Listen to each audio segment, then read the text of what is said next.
Sophia, are you there? Thank you. I am here. Very good. Sophia, let me say a few sentences. And I have to read because I was not familiar with your work before this. Sophia Moskalenko has carried out research on terrorism and radicalization for many years. As a research fellow at the National Consortium for the Study of Terrorism and Responses to Terrorism, she has worked on research projects commissioned by the Department of Defense, Department of Homeland Security, and Department of State. With Clark McCauley, she has co-authored 3 books, most recently Radicalization to Terrorism, that came out last year, right? Just a few months ago.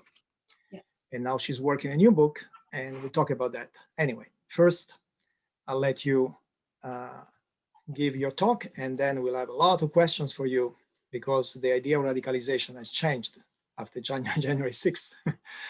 Yes. Okay, so I'm gonna share the screen. And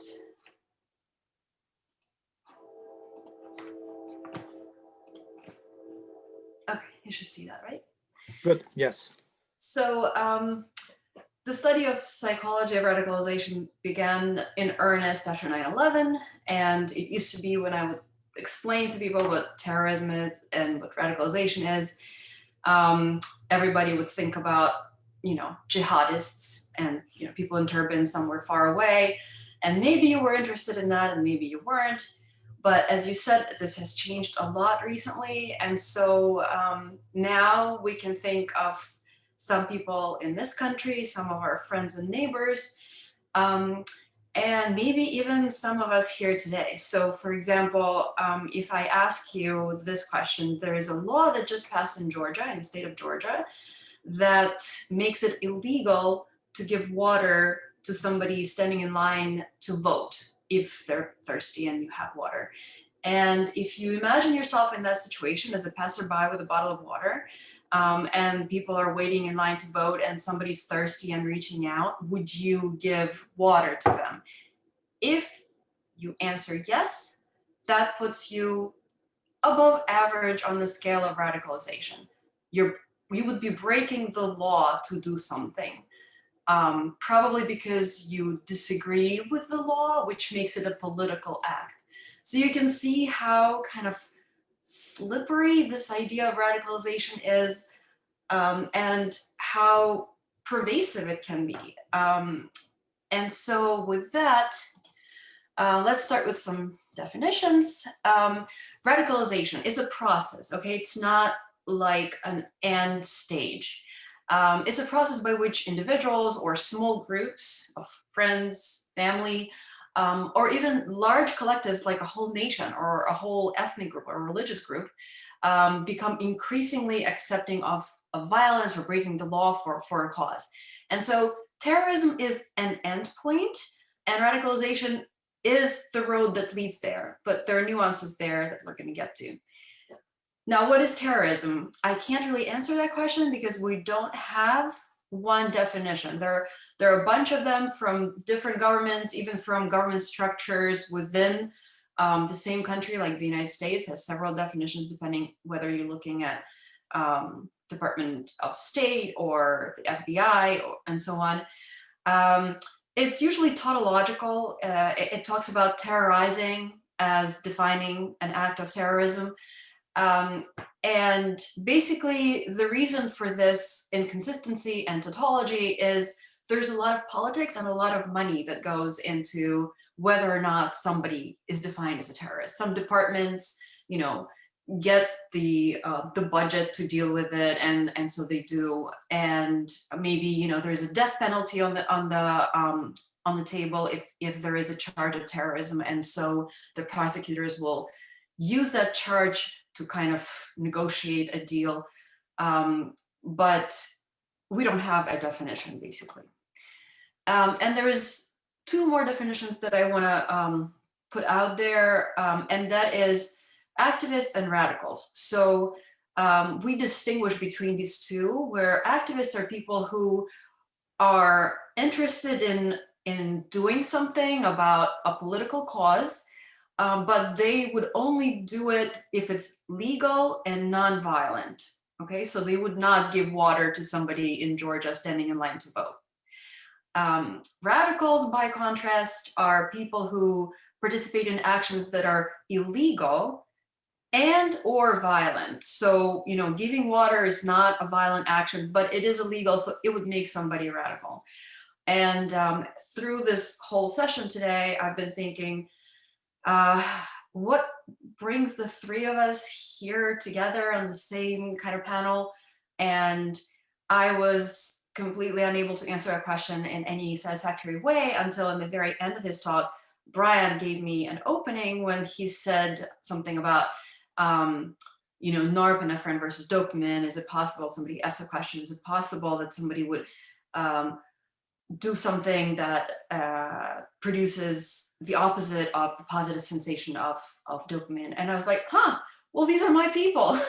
Because why would anybody risk imprisonment, being beat up by police forces, being killed, which is a very high risk for somebody who engages in terrorist or radical activity.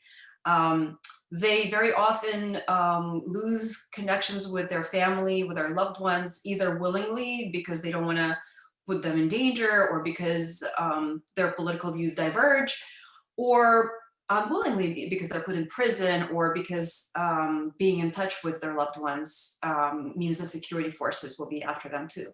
So all these negative kind of activities that they choose for themselves, like, why, right?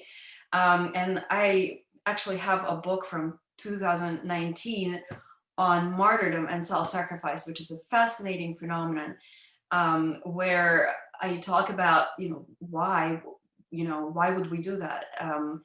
And basically, we as humans have this unique capacity to attach meaning to suffering and to derive secondary joy, so to speak, from that meaning. It's kind of the B process in behaviorism, they call it, where when you're hurt, physically hurt, after a little while, endorphins, your body releases chemicals to help you deal with the pain, and you get this secondary pleasure, almost like a runner's high, out of the pain. And so it's a little bit like that with people who self-sacrifice for political causes as well. So some important questions that the field that I've been working in has been dealing with. Does radicalization always lead to terrorism? The answer to that is absolutely no. In fact, vast majority of people will become a little bit radicalized, usually in opinion. They would have these ideas about, people who deserve to suffer, deserve to die. Maybe they will support, not financially, but, in their attitudes. They will support organizations that break the law in order to advance some political cause. But they themselves would never do anything beyond just thinking and feeling in this radical fashion. And even those people who become radical actors often don't progress to terrorism. They will maybe attend rallies that become violent, like the Portland rallies, but not plan to or want to cause any pain or harm to people. Do the people at the extreme of radicalization, so terrorism, like bin Laden or al-Zawahiri, do they share the same path of radicalization? The answer to that is also no, unfortunately for security services, because we cannot provide them with a profile of a terrorist. Somebody can become a terrorist because their loved one has entered the lifestyle, so to speak, and so they join them, going underground and sharing the dangers with them, and also their ultimate fate, whatever it may be, and caring very little about the ideology. Someone else might become a terrorist because something caused their life to kind of fall apart. Maybe they were fired from their job, their marriage fell apart, they became homeless, and in this very vulnerable state that we call unfreezing, they become prime targets for radical organization, not necessarily terrorist organizations, but for example, religious cults will specifically seek out people in this situation because they know it's very easy to bring them in because they want the companionship, the protection, the physical comfort, the food and the shelter, and they will gladly, you know, take whatever ideology comes with it and later emerge as a very ideologically convincing representative of that group. And the same is true for terrorist organizations. Small groups become radicalized in a completely different fashion, like the 9/11 bombers were isolated immigrants into Europe where they felt hostility toward their culture. And they also felt that the European culture was depraved and morally bankrupt. And being isolated and uprooted, the company of others like them that they found at this mosque that they all attended was the one real and good thing in their lives. And they grew close together and nurtured these plans for how to assert their beliefs on the Western culture. So very, very diverse pathways.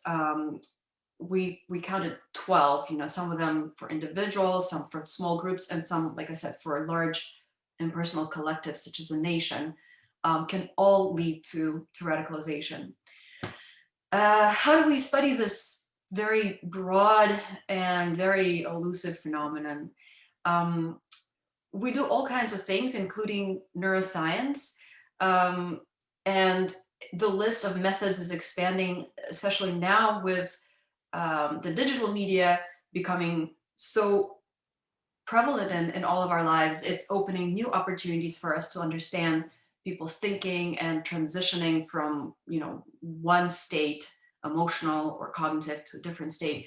But mostly you see studies that do either interviews with people who are actively involved in a radical movement or who had been involved at some point and then demobilized. You see case studies where we take all the materials available about a person without actually interviewing them, like maybe they kept a digital diary, maybe there are letters that they've written, their contemporaries offer testimony. All of this is put together and then analyzed to try to see patterns. Of course, surveys, like you can target vulnerable populations where you know people are likely becoming radicalized because there are some serious grievances that they share. So, for example, I've done surveys in Palestine, the Gaza Strip, in Syria during the Civil War, but also among, for example, the population of American Muslims, and most recently, just among Americans looking for patterns of radicalization against the government, such as that which led to the insurrection of January 6th. And another really big source of data in my field is databases. So now they have the capacity to kind of amass all this stuff that's present online in news reports, court records, a person's digital footprint on the social media, and just kind of do very broad digital searches for certain things that they're interested in. How can we believe anything that people say on surveys or interviews? This is a question that comes up a lot, right? We study this thing that people would probably not want to admit if they are radical. Why would we believe them? So there's several ways of addressing this. One is to say, okay, maybe when they say that they're not radical, maybe if a person answers, no, I would never give a bottle to a person in line to vote in Georgia, for example, we don't take that at face value. But what if they say that they would? This is an undesirable question, a question that kind of endangers their self-presentation. And so we can put some stock into it. Another way to get around this demand characteristic, this self-presentational issue, is to triangulate. So let's say we discover that people who give us radical answers to question also share some other demographic. Maybe they're younger, maybe they're male, which happens to be the case. Now we don't want to get just the survey data to be satisfied that this is indeed a predictive variable. We would want to get the same kind of data to square with our results from their digital not their digital, but other people's digital footprints, from court records, from case studies where self-presentation doesn't enter into the picture. So if we get confirmation from these different kinds of methods, and they all show the same pattern, then we can be reasonably confident that our conclusions are indeed based in some psychological reality. So historically, research on radicalization started out with these metaphors and theories built around them that portrayed radicalization as either a staircase, there was a staircase model, or a conveyor belt, or a stage model. Okay, so you can see they share something in common, which is the idea that if a person gets started with radicalization, they will naturally get to a higher point. So if you get on a conveyor belt, where are you going to end? You're going to get at the end of the conveyor belt, at the highest point of radicalization. This turns out to not be the case from the data that we've amassed in the last 20 years. So first of all, not all radical actors hold radical ideology. So if you talk about the entry drug, so to speak, it's radical ideas, right? Thinking that you want to do something bad would naturally lead to doing something bad. That's the layman's thinking. And it turns out not to be true. So for example, we have a bunch of case studies that are very high profile. So you probably remember Zarqawi, the butcher of Baghdad, the Al-Qaeda's third person in the hierarchy, and Perovska, you don't know, but these people really couldn't care less about the ideology of the group that they ended up doing violence for. In case of Zarqawi, he was interested in power and status and just violence itself. He was just that kind of like alpha male, high on testosterone and just willing to assert his power.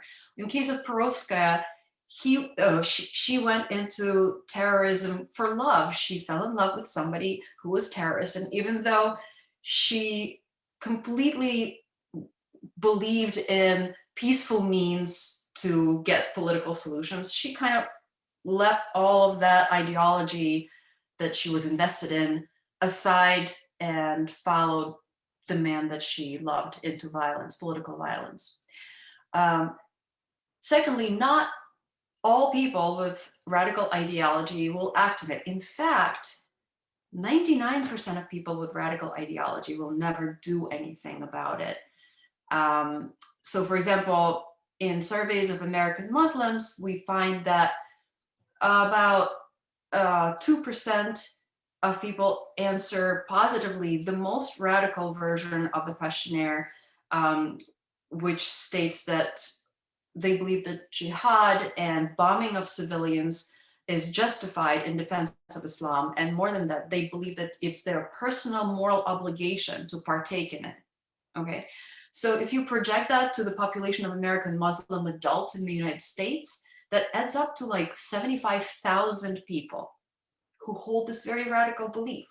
But when we consider how many people of American Muslim community have been either indicted or convicted for ideological offenses in the United States since 9/11, we find that it's around 100 people.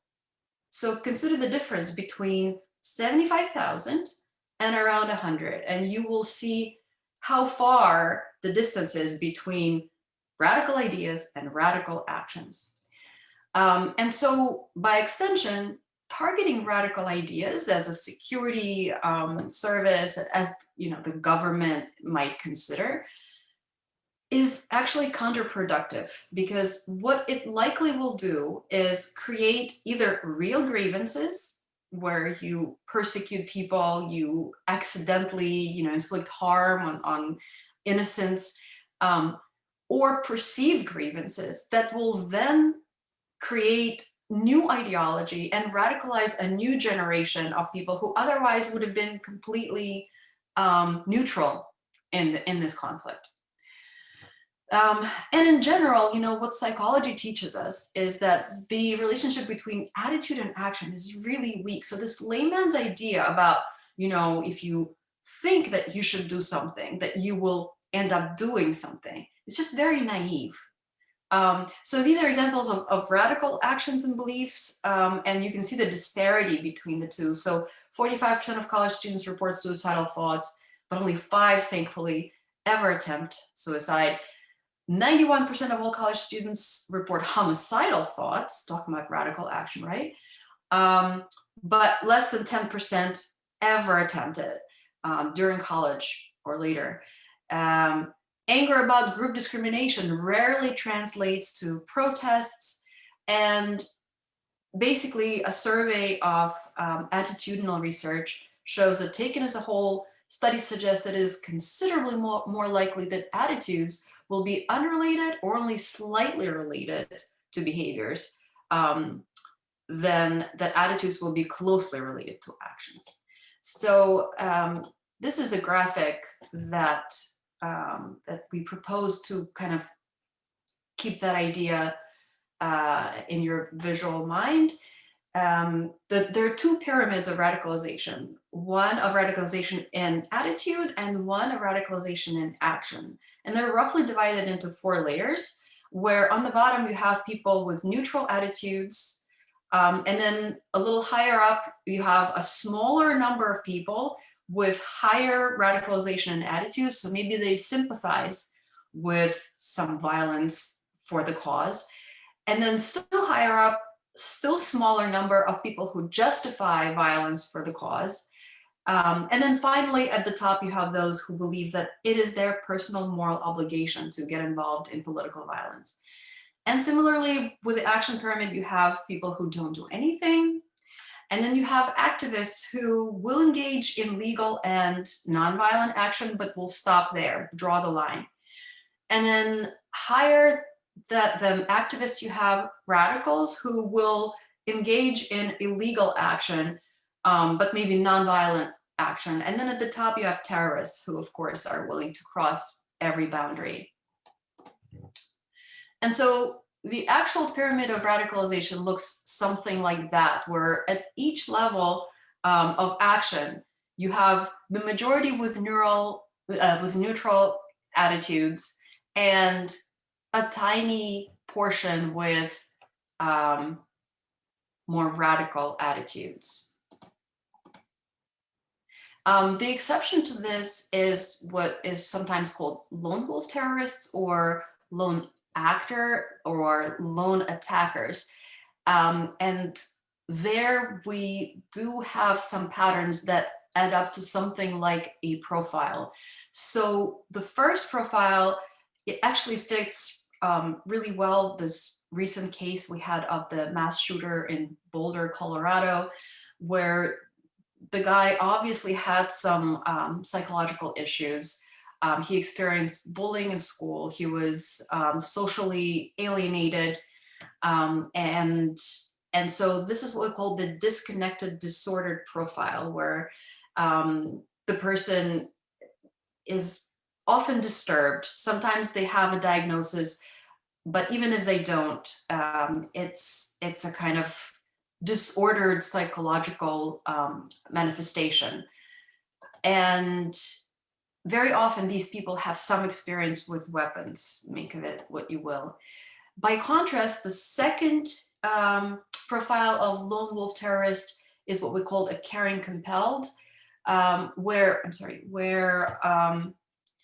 instead of being alienated and kind of incapable of maintaining a normal social life, the person feels extremely acutely the suffering of others, and so they may act out in a radical way in order to, in their mind, protect somebody or defend somebody's rights. So, for example, with QAnoners, very often these lone attackers, like the guy who drove to the pizzeria in Washington, D.C., where he believed there were satanic rituals being held and the little children tortured and sodomized and killed. So he drove up with a bunch of weapons, ready to shoot everybody, who was participating in these rituals. There were no rituals, but a lot of people in QAnon have this caring, compelled attitude where they identify very strongly with these real or imaginary victims, and then they become radicalized in their own mind without really much influence from some small group or really ideology. So the implications that I'm going to leave you with is there's no conveyor belt from extreme beliefs to extreme action. So, for example, if you talk about QAnon, right? This is a group with extreme beliefs, some of them very radical. They want Hillary Clinton and the cabal to be hanged in Washington, D.C., this public execution style. But do we want to worry too much about them actually doing something about that? When you consider how many QAnon supporters there are, a recent poll showed that 17% of American adults believe this QAnon conspiracy theory. That translates to 36 million people, okay? And only 56 QAnon followers were ever identified as having done something ideologically related that's criminal. So it just is a problem of extreme beliefs that we should not probably touch. We should focus on some other groups that may not have a strong ideology, but nevertheless they present a greater threat as far as actions such as right-wing militias, for example, Proud Boys, Oath Keepers, Three Percenters. Fighting extreme ideas requires very different skills than fighting terrorists. So how do we deal with QAnon versus how do we deal with Proud Boys? Very, very different approaches. We can't possibly imagine imprisoning $36 million, and de-radicalization programs that we have tried have not really demonstrated any kind of effectiveness on any measure that we're interested in. And so we should probably think about mental health services. We should think about some civic engagement with these people versus with right-wing militias that have been linked to a lot of violence, where it's pretty much policing, old school policing, that will be most effective. Less can be more. Like I said, policing ideas can really backfire. So taking a step back and instead of overreacting and doing a bunch of things that are going to be regretful later on, do a little less, figure out where the problem is, where the best use of resources that we have would be, and then do that. Fewer enemies is better. So 36 million people is a lot of people to view as enemies. So how about we view them as our compatriots who have problematic ideas that can cause harm mostly to them, but sometimes to us too, when they spread misinformation about vaccines, for example. If that deters any number of people from getting them, who then get sick and possibly even die, that's a danger. But still, possibly, we shouldn't be viewing these people as enemies. And there's some lessons from counterinsurgencies that we now can absorb from our many wars, in many countries where we have to deal with legacies of bad decisions. So it's better not to make them than to then be stuck with their consequences. So sometimes the more you protect your force, the less secure you are. Sometimes the more force you use, the less effective it is. The more successful the counterinsurgency is, the less force can be used, and the more risk can be must be accepted. Sometimes doing nothing is the best reaction. And some of the best weapons for counterinsurgents do not shoot. And that's my story. Wow. Very interesting. So, can you hear me? Yes. Very interesting. Now, let me tell you a story, because people probably think this talk is related to the January 6th event. Actually, let me tell you a story. So in 2003, I was traveling Syria, Lebanon, Jordan. United States had just invaded Iraq. And I had somebody translating the news, the main news channel in the Middle East that you're probably familiar with. And it was interesting. On the same evening, you would have experts saying, one expert would say, there was no terrorist attack. It's all made in Hollywood. The videos were made in Hollywood. Another expert would say, minutes later sometimes, there was a terrorist attack, but it was engineered by the Israelis or by the CIA. Another expert in the same evening would say, there was a terrorist attack, people were killed, and it was justified. So you would get all these things on the same news program.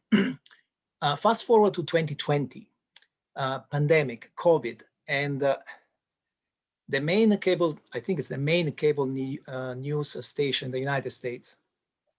I would hear on the same program, there is no virus, it's just a hoax. There is a virus, but it's just the flu. And there is a virus, but just take a malaria pill. There is a virus, and Trump is doing a great job, and he's killing people, but Trump is doing a great job. So the media seems to have an influence in these cases, and it's fascinating that people can absorb all these different versions of the facts. So I wonder if that is a general pattern.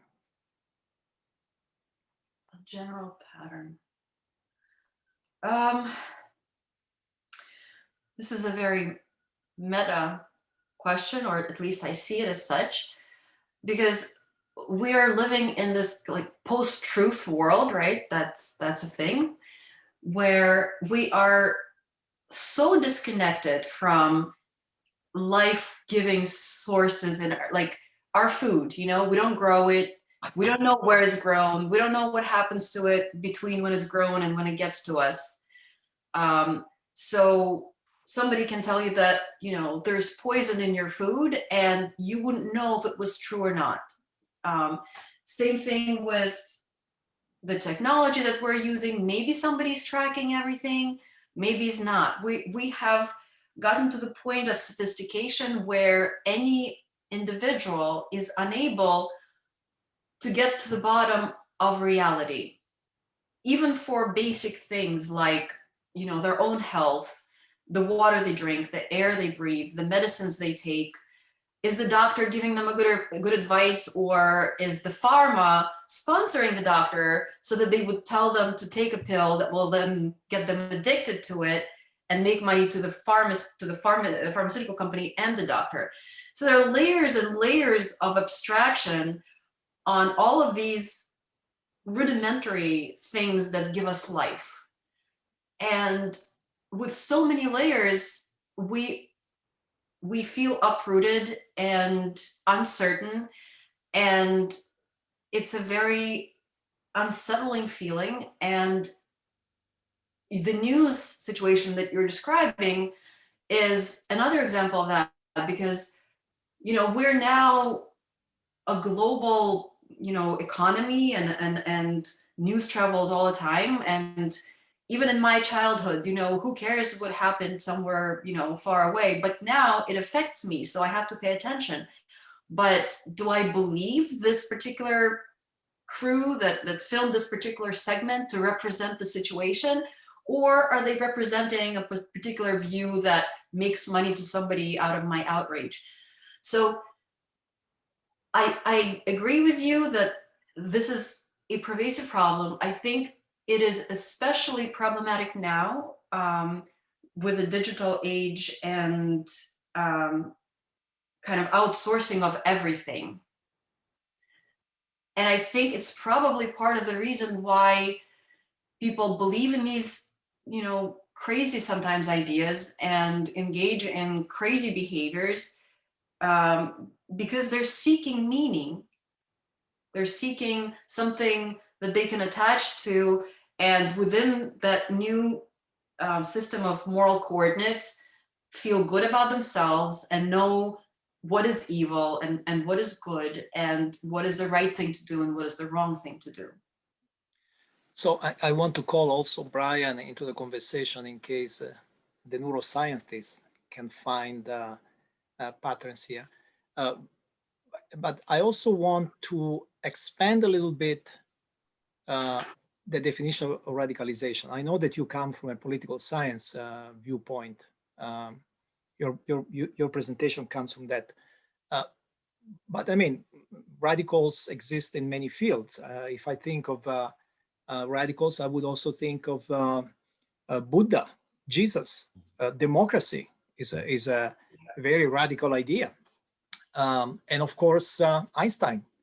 And of course, pretty much any artist, composer that we consider a great. Why is he great? Well, because he was, in a sense, radical in what he did. So anyway, so one can see radicalization as an interesting process in general. So anyway, Brian, do you have any comments about this discussion?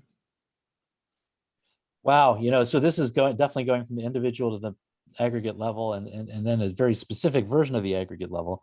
I thought what opened my eyes in Sophia's presentation was the acknowledgement that attitudes don't always lead to behavior, which, yeah, some of us might say, duh, but I don't think that's so obvious in most of the psychological literature. And it leads to this interesting dilemma, like, how do we then predict who's going to, cause problems? So we could look at, I'm not quite answering your question, because I think when you say radical, I think you're talking about somebody who's just different than everyone else. I guess that could be radical. Not me, no. That's not what you mean, right? But Piero's definition is pretty broad, right? To say, some of his examples I would agree with, like Jesus was definitely radical because he was encouraging a group conflict. He was encouraging Jews to break away from the tradition that their church was, established in. And that resulted in a lot of them being jailed and beaten and crucified and so on. And he's an example of, what he was, he predicted his own crucifixion. I suppose that there's always something in which each of us is radical. I'm vegetarian. I have friends who became vegetarian later in life, and they became more radical than me in that I have friends who are environmentalists, and they can be very radical. And of course, you can mention several. By the way, it's interesting, at the beginning, you separated activists from terrorists, but we don't consider the activists in Hong Kong as terrorists, even if they use violence. So all these definitions kind of blurred, but what from the point of view of the brain, of the psychology, what they have in common, and that you become so convinced of something, so very convinced, right? And then Sophia shows us that actually most people don't act accordingly. But it's interesting, the phenomenon of becoming so convinced of something. But I think a distinction could be made between, radical scientists, hopefully if they are scientists, and other kinds of radical scientists should be willing to change their views based on their data. And similarly, Buddha. You hope so, but No, I'm not saying they all do, but I'm just saying that In my you opinion, could argue the that some, radicals are the ones who are not willing to change. In my opinion, there are like Dawkins, you know, like he started out so great, but now he just calls people who disagree with him idiots and like insults them. So to me, that's an example of a radical opinion where I see. So there's a certain inflexibility then. It's not just that it's different than the norm or even opposing the norm, it's that there's an inflexibility. Yes. Because Buddha does not strike me that way, right? You know, based on right. Yeah. So that I don't know. If so see for yourself. Buddha Right? as a radical, I probably would not. So I don't want to pick nits here, though. I'm just trying to, as a scientist, I'm like, okay, how do I operationalize this and then disprove it? Right? That's the typical process I go through, right? So if somebody's a radical, I want to know, like, how am I going to measure that they're a radical? Right. There's a scale. There is a scale to measure. I'm sure there is. Yeah.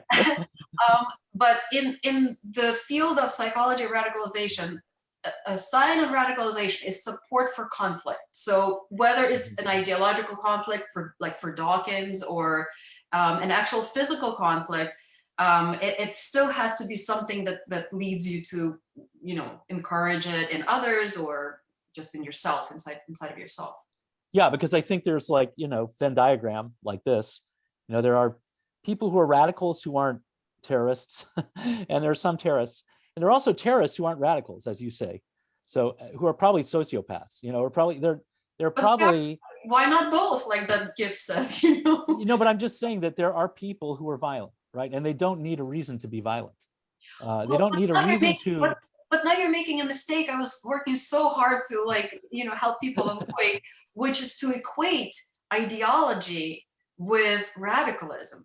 You don't need ideology to do radical things. Right. In fact, most people with radical ideology never. So the Venn diagram, you know, of radical things is big.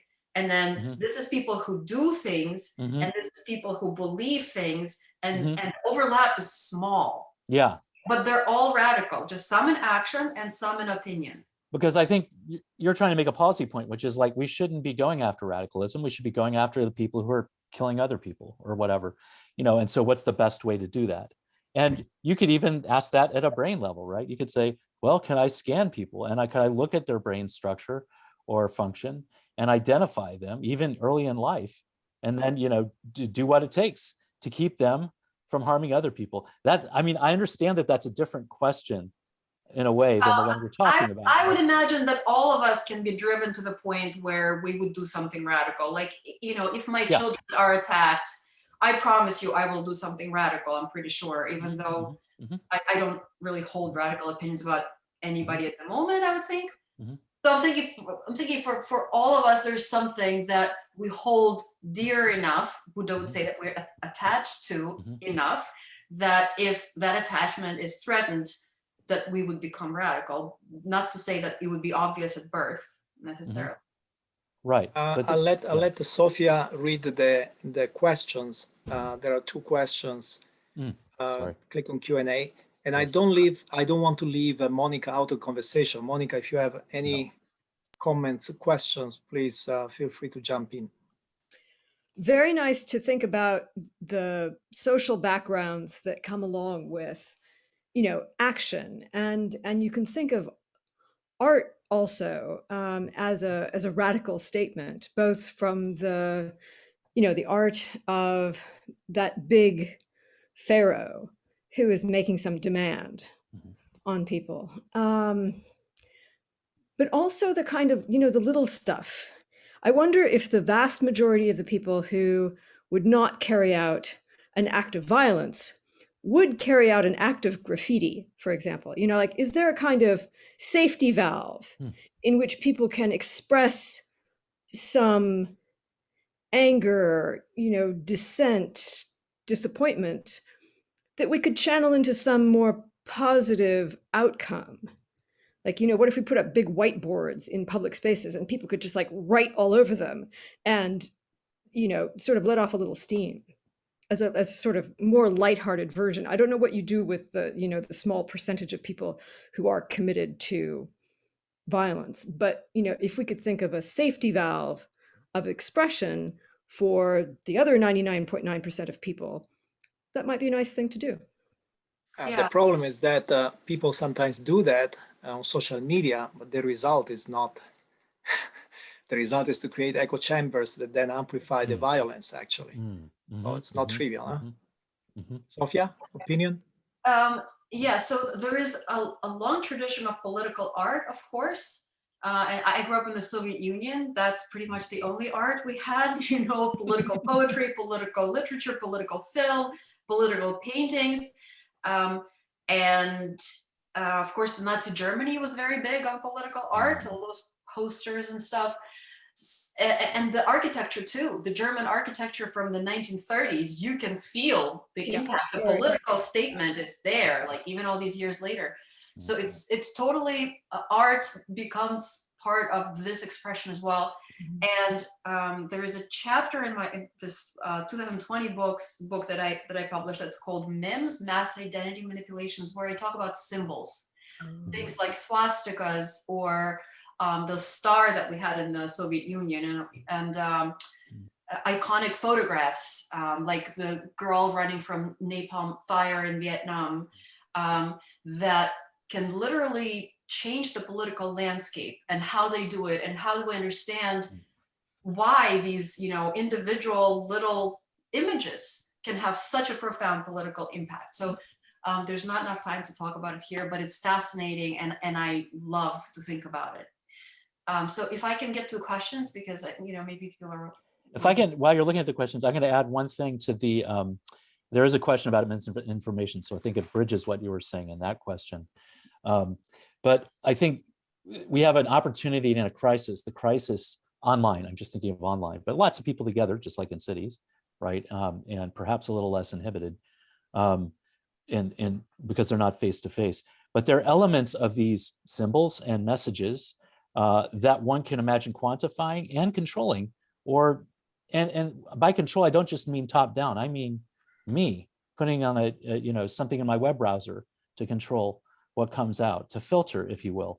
And so there are qualities of those symbols and messages that some of them have to do with identity. So we saw what happened when certain identities were blocked from Twitter right before January 6th.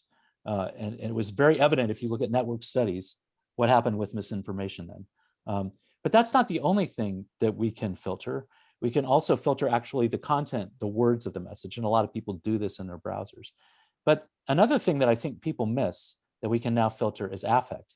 So there are lexicons that are affective lexicons that you can apply to analyze maybe not the symbols, but definitely emojis and also text in different languages. And you can easily filter the content of that. And if you think that's a crazy thing to do, then just think about what people are doing with antidepressants when they take them. You know, they're filtering the affective content of what comes into their brains.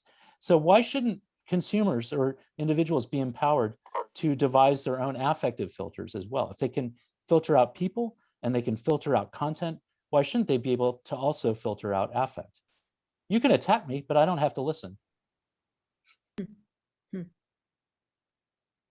Because I think it does speak to like what is powerful about these symbols and messages. And this is the digital city we're talking about now, but part of that is affect, I would assert. And there's some evidence on that. I won't go into it. Okay, thank you very much, everybody. We went way beyond normally this evening lasts 1 hour and a half. So take it as a compliment that we went 2 hours. Oh my God. Okay, we are hungry and tired. Thank you very much. Thank you. Thank you, everybody, for tuning in. Thank you. Have a wonderful time. Bye.